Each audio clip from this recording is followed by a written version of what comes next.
Hello, everybody. It is May the 15th, 2025. I think this is going to go out tomorrow. Today in the United States, the news is dominated by Walmart, the largest retailer. Their stock has fallen 3% after the company warns of tariff-driven price increases. Higher prices are coming, so that's something that Trump critics will say, well, we told you so. And Walmart has been very overt in its warnings about raising prices. I'm sure it's not going to thrill a certain Donald Trump, but there are certain realities, and there are realities, of course, at Walmart. When you go to the store or when you go to the online store, you see a remarkable, almost a miraculous market of manufactured goods. My guest today on the show is an expert on manufacturing. Tim Minshall is a professor of manufacturing at Cambridge University. He's a member of the Institute for Manufacturing there, and the author of an appropriately relevant new book, How Things Are Made. Tim is joining us from Cambridge, where he lives and teaches. Tim, I wonder, someone maybe 300, 400, 500 years ago, if they were to wander into a Walmart these days, would they treat it as a magical experience, something that they could never have imagined? It's a great way to put it, and thank you for inviting me along. There is something quite extraordinary that I think we have lost touch with, and slight misunderstanding of how far we've advanced in that period. From, think back in the day, pre-industrial revolution, goods were made to order. You wanted a thing, it would be made for you. There was a sort of a direct link there between, this thing is broken, I don't have this thing, please make me this thing. Through 3 industrial revolutions to a point where, well, arguably 4, to a point now where the treasure trove of goods available to us is just mind-boggling. So I think the quick answer to your question is yes, they would be amazed. It would feel like a cave of wonders. It's just absolutely extraordinary. And I think what's been troubling me for a while is how we've sort of forgotten how that all works.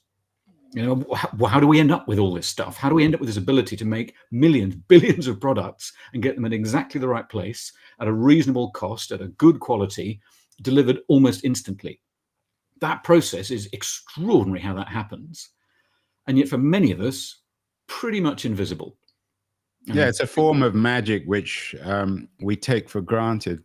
And I wonder whether, in your view, there's something particularly ironic and absurd about the fact that now, you don't need me to tell you this, the supply chains around the world are so sophisticated that we can manufacture kettles and airplanes and bicycles and everything else that you can get in Walmart around the world, whether it's India or particularly China, and it's all seamless.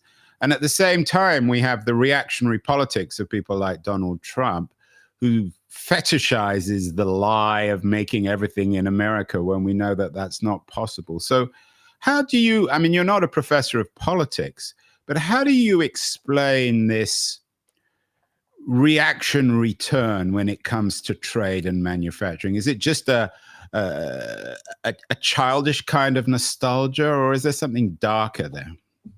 I think there's something lighter there as well, if I may. There's pretty clear evidence that shows the ability to make things is an essential, I think what they call, economists would call, a sovereign capability. The ability to actually produce stuff when you need it is vital. That does not mean that you need to make everything yourself. That kind of breaks the whole principles of competitive advantage and comparative advantage that make the world work. We can't make everything within our borders, and neither should we. But I think there is something pretty clear that says the ability to make some things really matters. And actually, if you try and find an economy that is balanced, that is resilient, that provides good jobs, that has no manufacturing, the list is pretty short. Often people point to places like Switzerland and go, well, they've done it right. They, financial services. It's one of the highest proportional value-added economies through manufacturing, through their precision engineering, through their food manufacturing, through their pharmaceuticals. there is evidence, absolutely clear evidence, that having some manufacturing, an appropriate balance of manufacturing for your part of the world, for your part of the country, really does matter. The trouble is when you extend that logic and go, well, surely more manufacturing would be better. Wouldn't it be great if we did everything? Then you've overshot. You go, no, that's not how it works at all. And I think there is exactly as you say, a slight risk of fetishizing manufacturing that's inherently good. So doing lots more of it would be good. No, you definitely can overshoot on this one. And I think we have one of the reasons I wrote the book was to say, let's write down what it actually is and why it's important and why we need to do it better.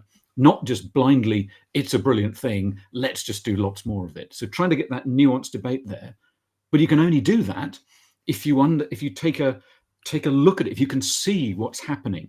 And this was the astonishing thing I found during COVID was in the UK, and I'm sure it was not dissimilar in the US, the genuine shock on so many people's faces going into stores and finding empty shelves, going to Amazon and seeing it didn't say, Prime delivered tomorrow. It said 2 to 3 weeks and then, longer and then not available or price skyrocketed.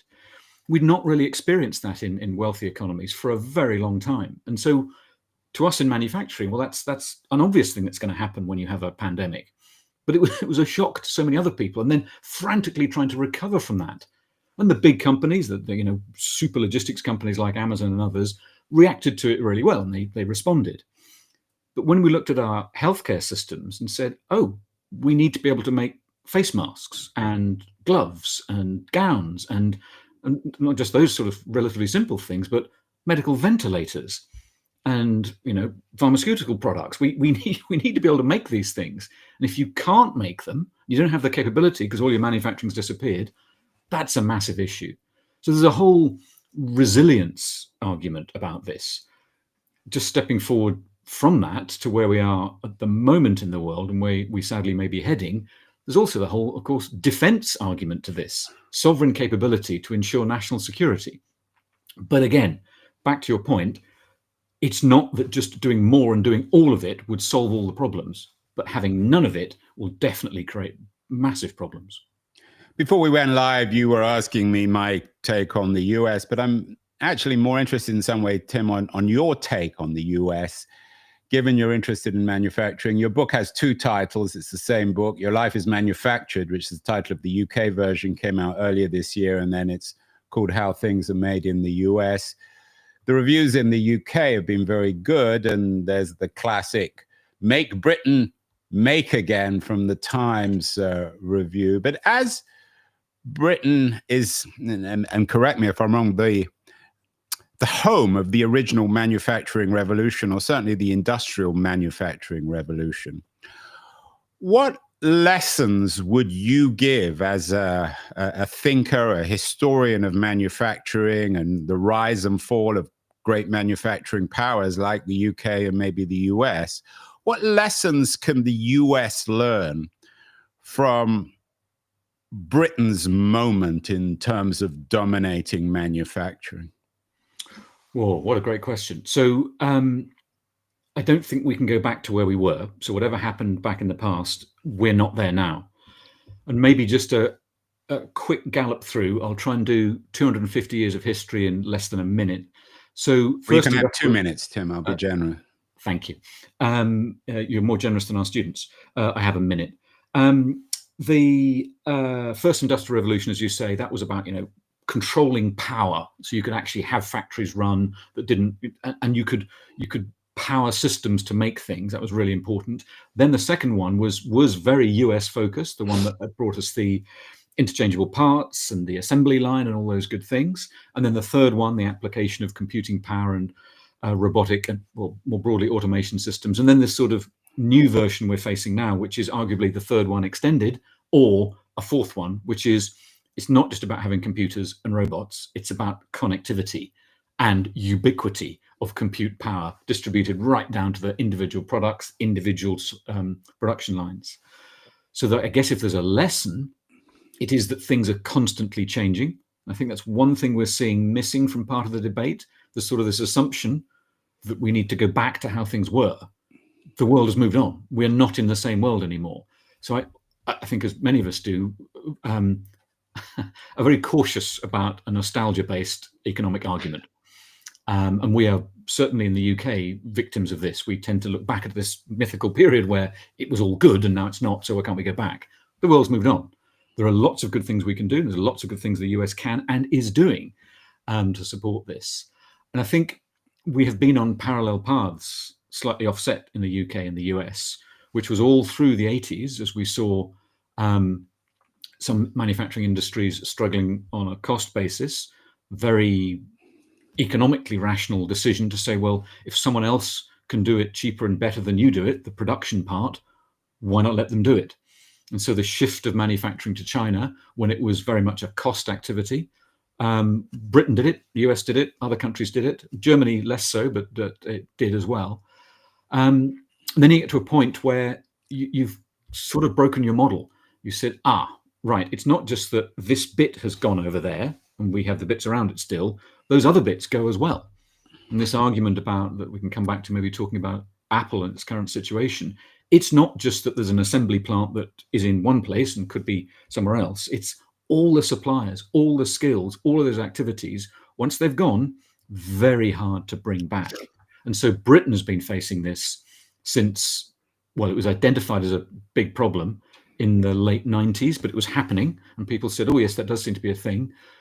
And maybe the lesson that can be taken from the UK situation was, it's okay. We're a knowledge economy now. We have very strong financial services. We can build our economy by providing the intellectual property and the financial services that people want to buy. We don't need to make stuff. And then 2007 indicated financial services, not the entire economy based on that. And then this issue of, yes, but the value add from intellectual property, from inventions, comes by also being able to make them. Not all of them and not the whole process, but if you've let all of it go, it actually damages your ability to come up with new ideas. And this is something that was identified by a couple of academics in the US, I think at Harvard Business School, Gary Pisano and Willie Shee, looking at this issue of once you let the manufacturing go and the industrial commons have all gone, you're then left with great universities who are and great companies generating ideas, but the ability to convert the ideas into products is so much harder if all the manufacturing's somewhere far away and maybe not even owned by you. So that's maybe the key lesson, is a belief that you can survive on financial, entirely service-based economy. We nearly made that mistake. And secondly, if you just focus on it's okay, we can come up with the ideas, and the actual making it doesn't matter. I and many others just feel and there's evidence to show that is wrong. Yeah, it's an interesting take, Tim. You mentioned Trump and Apple and India. The headline in the FT today is that Trump lashes out. He's an expert lasher outer at Apple over plans to ship US iPhones from India. I don't want to turn this into another debate about Trump because he's, as we discussed earlier, a little before we went live, rather an annoying, irritating fellow. But does he have a point? I mean, when you peel away all the nonsense, the rhetoric, the screaming and shouting, it's at the core of his argument. Then, are you suggesting that there may be a kernel of truth to his focus on making America, quote unquote, great again by focusing once again on American manufacturing? So I have found myself in the slightly uncomfortable position on a few radio shows in the UK where shortly before going live, they've said, oh, by the way, we'd like to start with a question about Trump and tariffs. And I've gone, oh, okay. And then the question has been, so Professor Minshall, are you basically endorsing what Donald Trump is doing? I just take a breath and go, well, there is absolutely a kernel of truth there. The letting manufacturing disappear overseas, however well and fantastic quality products can be produced, and we as customers love the low cost, high quality, all those good things, but it can go too far. And so the idea of building up domestic manufacturing capability, I would agree with. And I think that's absolutely fine and should be encouraged. However, there are ways of doing that, and it's not a quick fix. So the idea that, and it was well documented in the press, for Apple to move their production back to the US would be incredibly difficult, because it's not just the assembly of all the components, it is all of the suppliers, and already the parts are shooting all around the world. There's a guy, what's he called, Edward Humes, who wrote a lovely book called Door to Door. I think I've got a copy up there, and he made the point that if you add up all the movement of all the components of a typical iPhone, it's around something like 6 times around the world total Yeah, I remember that argument. Yeah, so things are moving all the time because they're located where the best skills are, the best capabilities are, and those have taken years to develop. You don't just learn to be really good at touchscreens. You don't just learn to be really good at CNC machining. It takes a long time. You can't just buy the kit and switch it on. You've got to have the workforce there. You've also got to have all the suppliers reasonably close by to work with you to develop new things. You can't, and I have a sadly now deceased friend, Finbar Livesey, who wrote a lovely book looking at this issue of globalization. He was very, very forward thinking back in the, 15 years ago, 10, 15 years ago. And he made this point, this debate where you just go, it's okay, we just pick up the factory and we move it back and plonk it down again. And the analogy he used, or the imagery he used, was from that Pixar movie Up. Remember that? With the house. The balloons, yep, and you just dump it down again. And Finbar, he made this point. He said, it's just not like that. It seems like that in a very, very simplistic way. It can't be like that. And we see this with TSMC, the semiconductor manufacturer, Taiwanese, and they've set up in Arizona. And it's now going pretty well. But that took a long time to get right because the embedded skills of the workforce, not the workforce can't do it, they'd not had the experience of doing it. So that had to be built up over time. And all the suppliers, all of the issues that say, it's not just what's in this box, it's everything that plugs into this box. And that you can't recreate instantly overnight. Yeah, it's a fascinating issue. You mentioned Germany.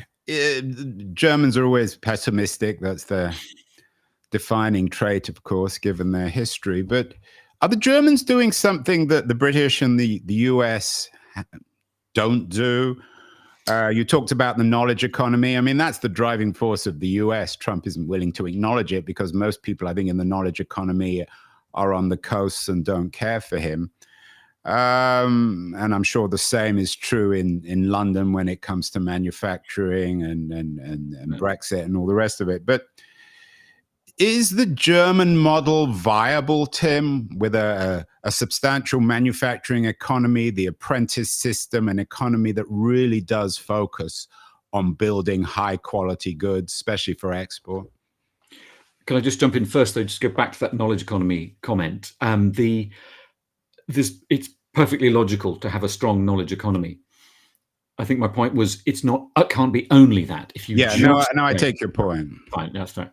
But it is also interesting and important that I don't know whether people have done research. I don't even know how you define a knowledge economy, but I'm guessing that the vast majority of people in the knowledge economy are globalists, and yet they somehow dress their globalism up in a liberal morality and ideology to suggest that there's something good about globalization, when in fact it's good for them.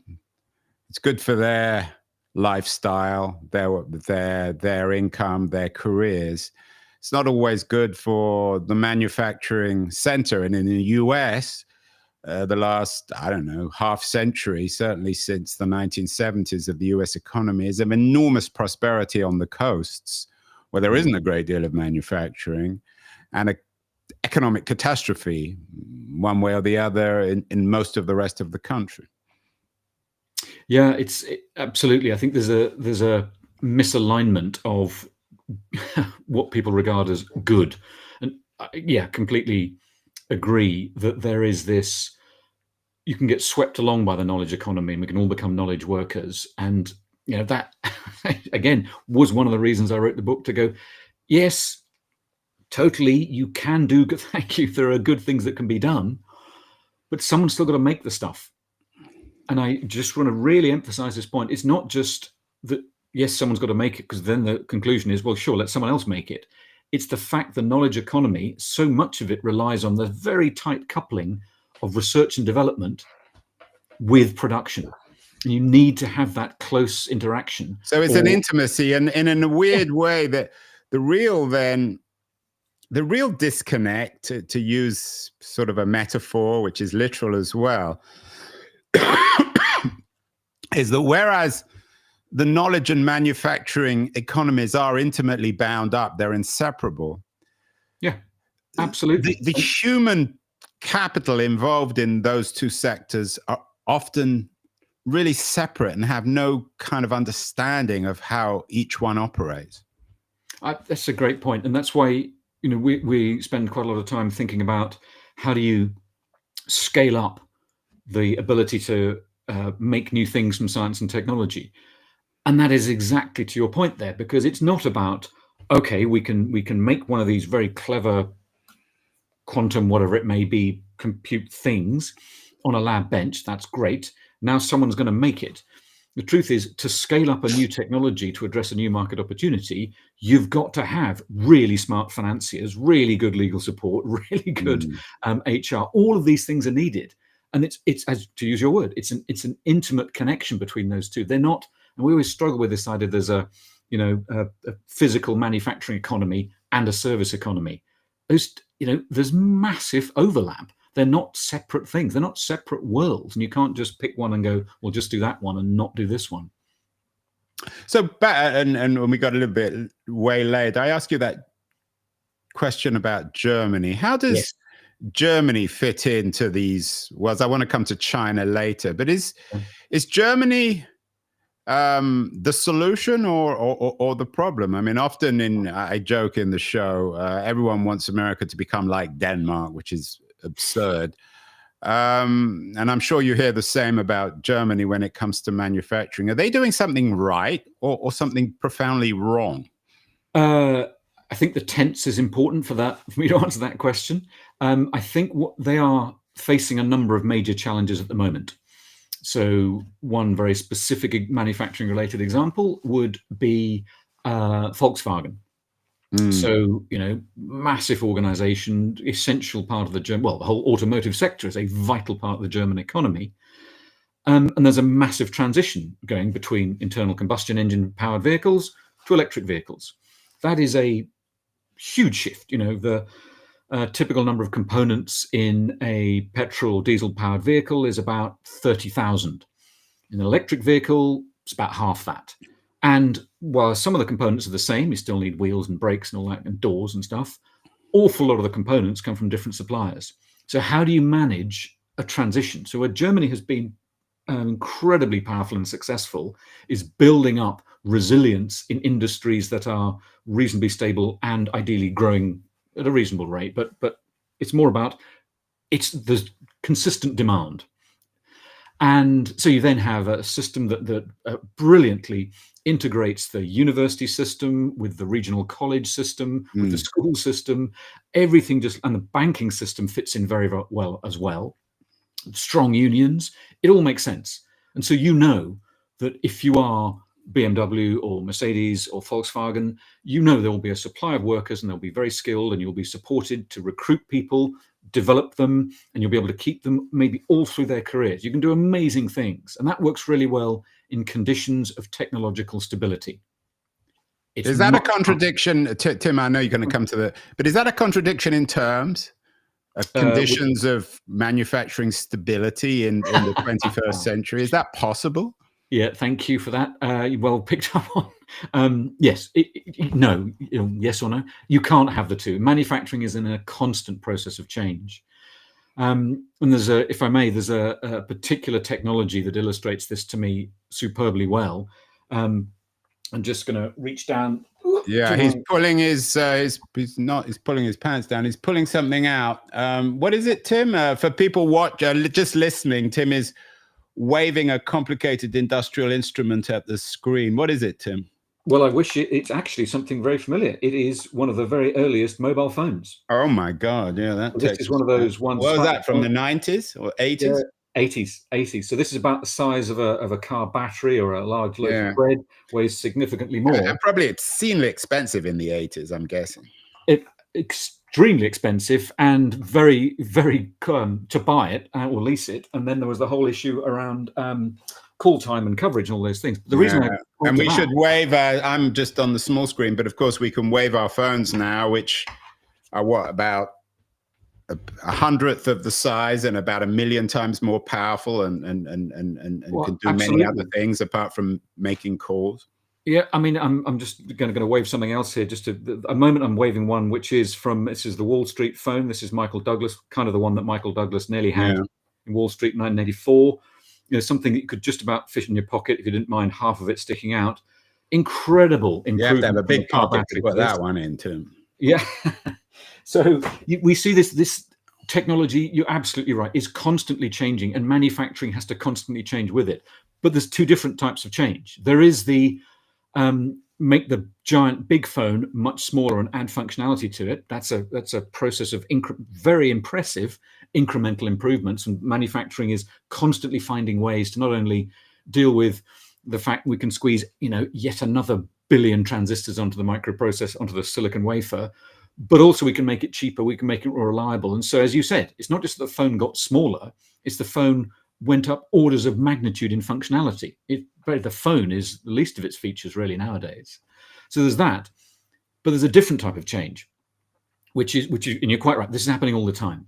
The other type of change is the kind of disruption, I'm using the term very loosely there, where a totally new thing comes along going, we're not going to do it that way, we're going to do it this way, analog to digital, petrol to electric. These are massive changes. And that's really what I meant in the German context, that it's really good with the incremental stuff, does it really well. I mean, the improvements in cars that have been driven by both the US and Japan and Germany in particular, is phenomenal. But when something comes along that just says this model doesn't work anymore, almost a Kodak-like moment where we just suddenly go, nope, we're not going to have roll films, we're going to have digital. Just, whoa, how do you deal with that? And I think this is where the German system is perhaps less good, because you've built up all the apprenticeship systems, you've built up all the school systems and the college system and the supply networks for a thing, and to make that thing ever, ever better. When a new thing comes along, you can't move quickly to respond to it. And there's an FT journalist wrote a book about Germany. He is German, and he gave it the rather blunt title of Kaputt. And it was about the German economy, saying, he's lived there, he knows it, he's seen other parts of the world, and he said, they've got a huge problem. Because how do you respond to this extraordinary wave of technology driven by digitalization?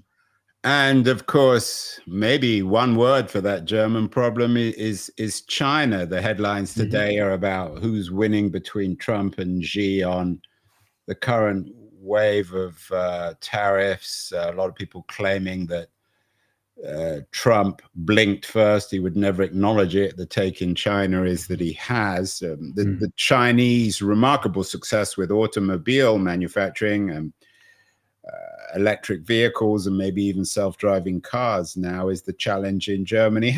Is China, Tim, just the new Britain, the new America, the new Germany, or is there something historically different about what the Chinese are doing in dominating global manufacturing and supply chains?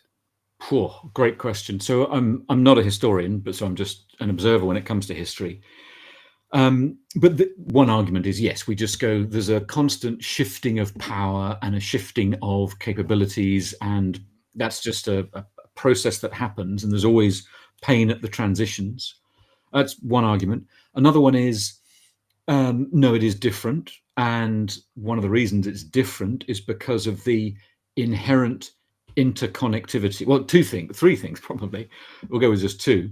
One is manufacturing systems are way more complex, and that everything is distributed and intimately connected. And I think this is one of the, if I dare say it, positives to come out from some of the rather blunt narrative around tariffs, is it forced people to look at what's happening with automotive production in the US and how many times things cross borders between Mexico and the US and Canada and the US. We have the same situation in the UK when Brexit came along, suddenly going, oh, hang on a minute. We have bits of the car processed, the engine blocks sent, to mainland Europe, then brought back again. Suddenly we've got all this complexity that means countries can't operate in isolation. It doesn't make sense. It would just be, if you did try and give it all within one shore, the product would become either ludicrously expensive or not very good.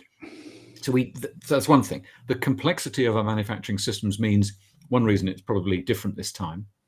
The other one is it's not just about the product. It's not just about the product. It's about the data that goes with it. And if you look at the typical, modern car, whether it's electric or not, there are millions of lines of code. There are dozens, in some cases, depending how you define it, hundreds of microprocessors scattered around that car. We're building mobile computer systems. And it is almost impossible for one country to possibly be able to do all of those technologies. So I guess what I'm responding to your point is, could China just sort of, it's gone from the UK to the US to China, it's just their turn to be absolutely dominant? Well, they certainly have lots of capabilities around that, but even they can't operate in isolation. So in a way, it's just a slight shifting of the balance of power. And we haven't really talked about countries like Russia and Mexico and others that, play a critical role in all of this, regardless of what else may be going on. So I think it's a bit of the same, but I think it's also a wee bit different as well. There is something different because we are so interdependent, right down to the level of the individual little bits of technology that are stuck in this, that are tracking, where I am, what I'm doing, how I do it, all the apps that go with it. All of the embeddedness of our physical products means that it's naturally much more interconnected. And we see that with AI. Are we going to end up with a... Right. So, of course, I was planning on asking you the AI question. How things are made is the title of your new book. Will AI, I'm sure you get asked this question all the time, but is AI going to profoundly change everything when it comes to manufacturing? Are we going to have factories, I know they already exist, particularly in China, where you just have smart machines making things?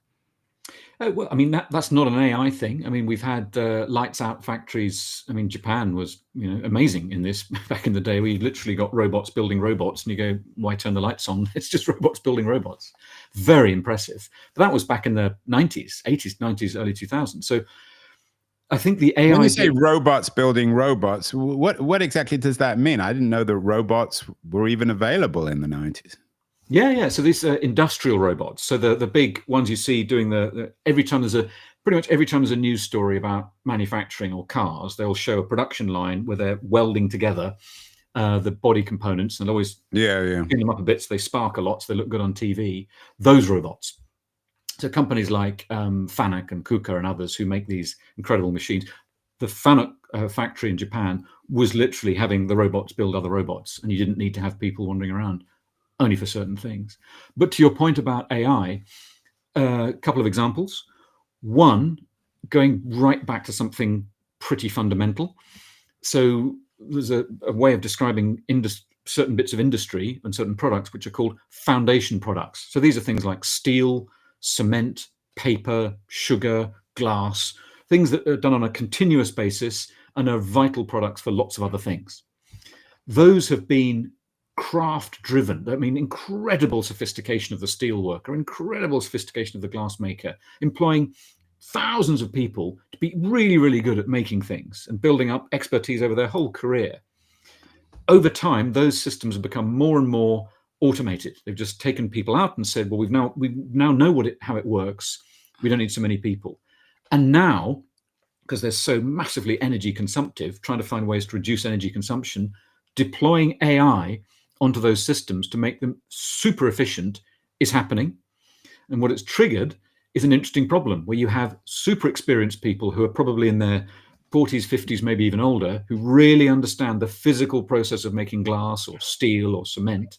And you have super bright people who are really good at optimizing data. And what these companies need and what manufacturing needs is people who have both skills. A whole bunch of people who are super good at AI, but don't understand how physical properties change with materials. And a bunch of people who only get the understanding of the physical properties of materials and how you make them, who don't understand AI, is a problem. So we've seen this interesting thing where AI is coming together so that those super experienced people can be working with AI to make the jobs even better. And dare I say, as they move on, some of those skills can be embedded in AI systems. Not all of them, but some of them can be. So that's one AI manufacturing anecdote. The other one is the slightly bizarre concept of, in the book I talk about this, like there are two giant machines that are essential for the world. One is the internet, and of course that is one of the biggest physical manufactured products ever made, and it constantly needs, to your point about change, constantly needs upgrading, constantly needs improving. It's a massive manufactured product. That's one. The second example I use, which links to AI, is this idea that to make the microprocessors that power AI, this is a fantastically complicated process. So to make the chips that make AI work, to go into those massive server farms, requires AI to be deployed. I just had to stop myself and go, what? So we've got AI, to make AI chips, you need AI to work to make the chips that make AI possible. Yeah, it's the classic chicken and egg. But it's happened. And so companies like NVIDIA. Yeah, we did a show a couple of weeks ago on NVIDIA. Right. And it's just extraordinary how rapidly that's happening. So you get this incredible speed of deployment of AI and the way we've just absorbed it into our lives. But we see it has a real tangible effect in the manufacturing world.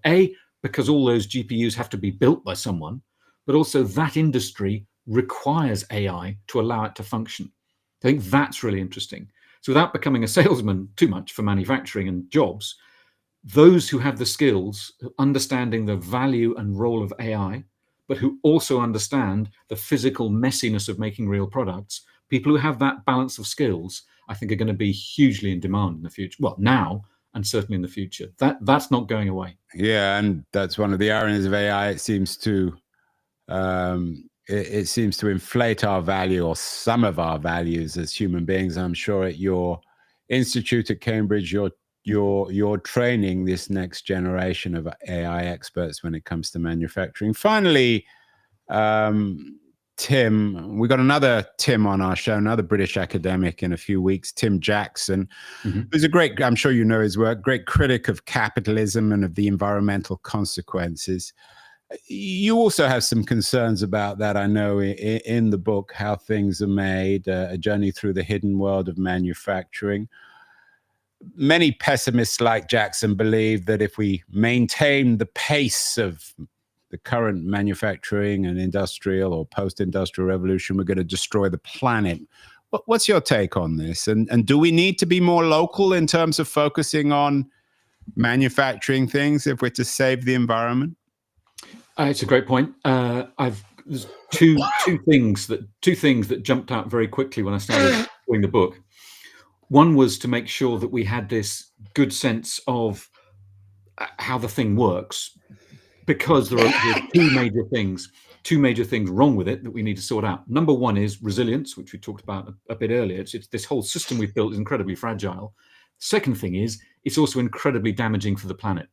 You know, all of this, the way we make things, the way we move so much stuff around, all of those 6-time around the world journeys, that's generating a lot of pollution and consuming a lot of energy and creating pollution too.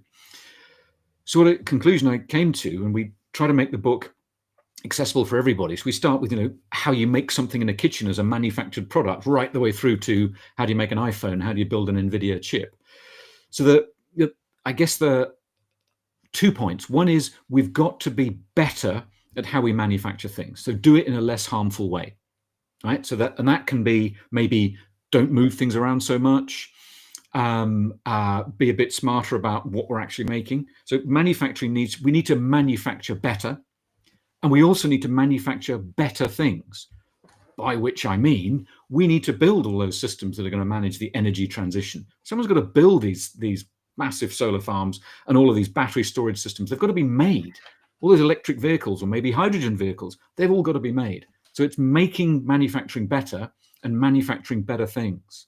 But there's another point that's really important that links to Tim Jackson. And that is this strange world we've ended up with where we regard manufacturing as something else. It just sits removed from our lives. The analogy someone gave me was, it's like the sewage system. We're going to know it's there. Yeah. We don't ever see it unless it goes wrong, but we would like it to work. We don't want to get too involved in it. Tragically, to me, manufacturing's ended up in the same category. And it's so wrong, because if you just break manufacturing down into 3 things, the stuff We make stuff. What happens in a factory? What happens in a workshop? There's a making bit. Secondly, there's a moving bit. There's lots of incredible, sophisticated logistics, which has to be managed well, and we've got to do it better. But the third bit is consumption. Make, move, consume. It's us. And all these arguments about, oh, well, why do manufacturers do this? Or why do manufacturers do that? Very often the answer is because it's what we want. And we can't disconnect ourselves from it and just go, yeah, not my problem. I want the world to be clean and perfect, and I want industry to sort itself out. No, we are part of it. We make choices, whether we're individually as consumers or whether we're parts of our local community or in our companies. We make choices. We are part of the manufacturing world.